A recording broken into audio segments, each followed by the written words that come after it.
Dear students, welcome to my YouTube channel. आज हम इस वीडियो में एक्सरसाइज 7.1 का क्वेश्चन 4 सॉल्व करेंगे। यह न्यू एनसीईआरटी बुक से लिया गया है। Let's begin. क्वेश्चन 4 है हमारे सामने। Check whether 5 - 2, 6, 4 and 7 - 2 are the vertex of an isosceles triangle. My dear students, हमसे इसमें पूछा गया चेक कीजिए, हमें इसे चेक करना है कि क्या ये जो पॉइंट्स है एक आइसोलेस ट्राइंगल के वर्टिक्स हैं। ये हमें बताना है क्या ये जो पॉइंट्स है ये आइसोलेस ट्राइंगल के वर्टिक्स हैं यानी शीर्ष है। तो हमको इसको फाइंड करने के लिए, चेक करने के लिए हम सबसे पहले इसको अस्यूम कर लेंगे इसके पॉइंट्स। तो हम यहाँ पर लिख लेते हैं। यहाँ मैंने एक ट्राइंगल बना लिया है। यहाँ पर ये देखो, ये ट्राइंगल बना हुआ है, ये ट्राइंगल बना दिया गया है। अब इसको हम पॉइंट्स दे देते हैं। अब ये जो पॉइंट इसको यहाँ पर दे देते हैं ए, ये ए हो गया। इसको दे देते हैं बी, ये बी, और ये सी, ये हमने इसको दे दिया। अब हम इसका ए पॉइंट हम ये ले लेते हैं, ये ए, इसके जो कोऑर्डिनेट्स होंगे ए के वो ये होंगे। ए के कोऑर्डिनेट ये हो जाएंगे। तो हम यहाँ पर लिख लेते हैं कोऑर्डिनेट 5, -2, ये हमने यहाँ पर लिख लिया। और इसके भी हम यहाँ पर लिख लेते हैं बी के कोऑर्डिनेट हम ये ले लेते हैं 6, 4, ये 4 हो गया। और सी पॉइंट के जो कोऑर्डिनेट है वो हम ये लेंगे 7, -2, ये हमने ये ले लिया। ठीक है, हमने ये इसके पॉइंट्स हमने ले लिए हैं। अब हम यहाँ से सॉल्यूशन स्टार्ट करते हैं इधर से। और ये जो सॉल्यूशन स्टार्ट करने के लिए हम यहाँ लिख लेते हैं सॉल्यूशन। और जो डिस्टेंस हमें फाइंड करना है, हमें ये फाइंड करने के लिए कि ये वर्टिक्स, ये आइसोलेस के ट्राइंगल के ये वर्टिक्स है या नहीं, इसको फाइंड करने के लिए हम इसका डिस्टेंस फाइंड करेंगे। ए और बी के जो डिस्टेंस होगा वो फाइंड करेंगे, और बी और सी का हम ये डिस्टेंस फाइंड करेंगे, और ए सी का भी हम डिस्टेंस फाइंड करेंगे। यदि आइसोलेस ट्राइंगल में के जो दो साइड होती है वो इक्वल होती है, दो साइड इक्वल होती है, यदि दो साइड इक्वल होगी तो हमें पता चल जाएगा कि ये इनके वर्टिक्स हैं। ये जो पॉइंट्स हैं वो एक आइसोलेस ट्राइंगल के वर्टिक्स से हमें ये फाइंड हो जाएगा। तो दो लाइन इसमें आइसोलेस में दो जो साइड होती है वो इक्वल होती है। तो हम इससे फाइंड करने के लिए हम यहाँ पर लिख लेते हैं फॉर्मूला डिस्टेंस का। तो हम यहाँ लिख लेते हैं डिस्टेंस का फॉर्मूला। डिस्टेंस का formula √(x2 - x1 whole square plus y2 - y1 bracket और ये होल स्क्वायर। ये हमारे पास ये आ गया इसका फॉर्मूला। अब फॉर्मूला को फाइंड करने के लिए अब हम पहले ए बी फाइंड करेंगे। ये ए बी का जो डिस्टेंस है उसको फाइंड करेंगे। इसलिए हम सबसे पहले जो ए है उसको हम इसको ले लेंगे x1, ये x1 ले लेंगे, और इसको ले लेंगे हम y1, ये y1 हो गया। और इसको जो बी पॉइंट है उसे हम लेंगे x2, और ये ले लेंगे y2, ये हो गया। हम इसका अभी डिस्टेंस फाइंड करेंगे। अब इसकी वैल्यू हम यहाँ पर पुट कर लेते हैं इक्वल टू, यहाँ पर देखो x2, ये x2 का है हमारे पास, ये x2 आ गया हमारे पास 6, इसकी वैल्यू होगी x2 की 6। तो हम x2 की जगह हम लिख लेंगे 6 माइनस x1, ये x1 हो गया 5, ये 5 है x1, तो हम इसकी जगह लिख लेंगे 5, और ब्रैकेट में लगा लेंगे ये होल स्क्वायर प्लस y2 है।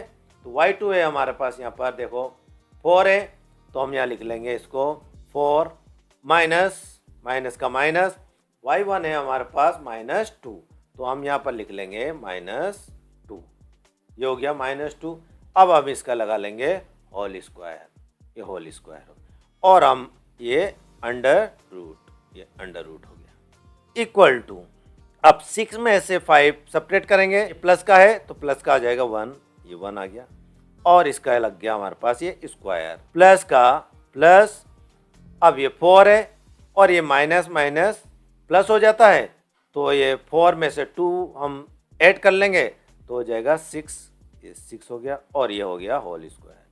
अब इसको हम पुट कर लेते हैं अंडर रूट में, अंडर रूट हो गया इक्वल टू, अब देखो यहाँ पर 1 का होल स्क्वायर है तो 1 को 1 से मल्टीप्लाई करेंगे, आ गया 1, प्लस का प्लस 6 का हम स्क्वायर निकालेंगे तो 6 6 जा 36, 36 और ये हो गया रूट इक्वल टू, अब 36 में हम 1 ऐड कर लेंगे तो हमें मिलेगा 37 और ये रूट एस इट इज, ये रूट हो गया। अब हम फाइंड करने वाले हैं डिस्टेंस ऑफ बी सी, ये बी और सी का जो डिस्टेंस है उसको फाइंड करेंगे।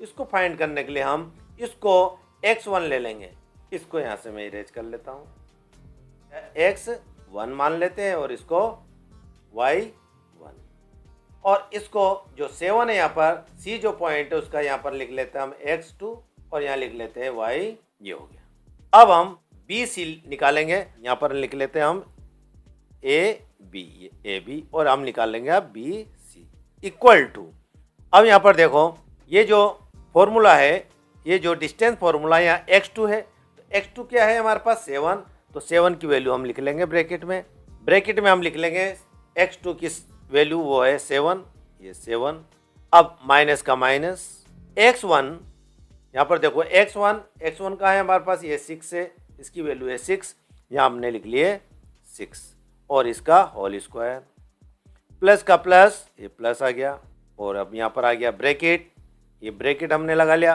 y2 क्या है हमारे पास, ये y2 है -2 तो हम यहाँ लिख लेते हैं -2, माइनस का माइनस y1 है हमारे पास 4, ये हमने लिख लिया 4 और इसका होल स्क्वायर और डाल दिया अंडर रूट इक्वल टू, अब 7 में से 6 सेपरेट करेंगे हम, 7 में से 6 तो आ गया हमारे पास 1 और इसका आ गया होल स्क्वायर, प्लस का प्लस, अब ये माइनस माइनस है तो ये दोनों प्लस हो जाएगी लेकिन साइन माइनस का आएगा तो हम यहाँ लिख लेते हैं 4 और 2 6, माइनस का 6 और ये होल स्क्वायर और ये अंडर रूट इक्वल टू, अब यहाँ देखो इसका स्क्वायर क्या बनेगा, 1 का 1 ही होगा, ये 1 प्लस का प्लस, माइनस माइनस कितना होगा प्लस हो जाएगा तो ये हमने लिख लिया प्लस, 6 6 जा 36, इसका स्क्वायर 36 हो गया 36 और ये रूट, अब इक्वल टू, अब इन दोनों को हम प्लस कर लेंगे तो 36 और 1 हो गया 37। अब ये देखो दो साइड तो हमें मिल गई इक्वल, लेकिन यहीं ये ख़त्म नहीं हुआ, यहाँ पर इसका एंड नहीं हुआ, अब साइड को भी हमें निकालना होगा ए और सी को, क्योंकि हो सकता है कि ये भी 37 आ जाए। अगर 37 आ जाता है तो ये आइसोलेस ट्राइंगल के वर्टिक्स नहीं होंगे, इसीलिए हम इसका जो ये ए सी है, ये ए सी उसको भी हमें फाइंड करना पड़ेगा, ये ए सी को, तो हम यहाँ पर लिख लेते हैं ए सी इक्वल टू, यहाँ पर देखो x2 आ रहा, यहाँ पर x2, ये x2 की वैल्यू है हमारे पास 7 तो हमने यहाँ पर लिख लिया 7, माइनस का माइनस x1, ये x1 है हमारे पास 5, ये हमने लिख लिया है यहाँ पर 5 और इसका हो गया स्क्वायर, प्लस का प्लस y2 है हमारे पास -2, ये -2 हम यहाँ लिख लेते हैं -2, अब ये माइनस का माइनस हम यहाँ लिख लेते हैं माइनस, फिर y1, ये y1 क्या है हमारे पास, ये y1 2, ये 2 हो गया, -2 आया और इसका होल स्क्वायर लगा लेते हैं और इसका अंडर रूट, ये अंडर रूट हो गया इक्वल टू, अब देखो 7 में से 5 सब्ट्रैक्ट कर लेंगे हम तो मिलेगा हमारे पास 2 और इसका होल स्क्वायर, प्लस का प्लस, ये देखो माइनस का 2 है और माइनस माइनस प्लस हो जाता है तो ये 2 प्लस का हो गया और ये -2 का हो गया, तो ये 2 में से हम माइनस सेपरेट कर लेंगे इसको तो हमें मिलेगा 0 और इसका होल स्क्वायर हो गया, इसको अंडर रूट कर लो।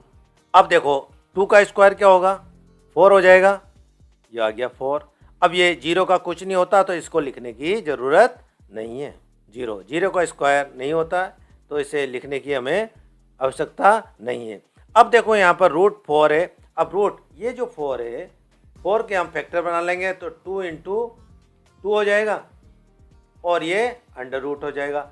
जब इस तरह से कंडीशन आ जाती है हमारे पास 2 इंटू 2, तो इसमें से एक 2 बाहर आ जाता है, ये बाहर आ गया, ये रूट हट जाएगा, तो इक्वल टू ये आ गया हमारे पास 2। ये आ गया हमारे पास AC, ये जो डिस्टेंस आया AC का वो हो गया 2, ये 2 हो गया। हम इसको इरेज कर लेते हैं। अब हम इसको यहाँ पर लिख लेते हैं। देखो AB को, ये जो AB है उसके हम डिस्टेंस यहाँ पर लिख लेते हैं रूट 37, और यहाँ भी हम लिख लेते हैं BC हमें मिला यहाँ पर रूट 37, तो हम यहाँ लिख लेते हैं रूट 37, और AC हमें मिला यहाँ पर 2, ये 2 हो गया। अब ये देखो AB जो पॉइंट है, ये जो डिस्टेंस है AB और BC, ये दोनों एक दूसरे के इक्वल होगी, यानी दो साइड जो है वो इक्वल हो गई। ये दो इक्वल होगी तो ये आइसोलेस ट्रायंगल है, जो ये पॉइंट है वो वर्टिकल्स होंगे। तो यहाँ पर लिख लेते हैं हम AB इक्वल टू BC, तो ये AB और BC दोनों एक दूसरे के इक्वल है, तो हम यहाँ लिख लेते हैं therefore these points are the vertex of an isosceles triangle। तो हम कह सकते हैं कि ये जो पॉइंट्स है वो वर्टिक्स है के, ये आइसोलेस ट्रायंगल के। इसी के साथ ये जो क्वेश्चन 4th है कंप्लीट होता है। Thank you very much for watching.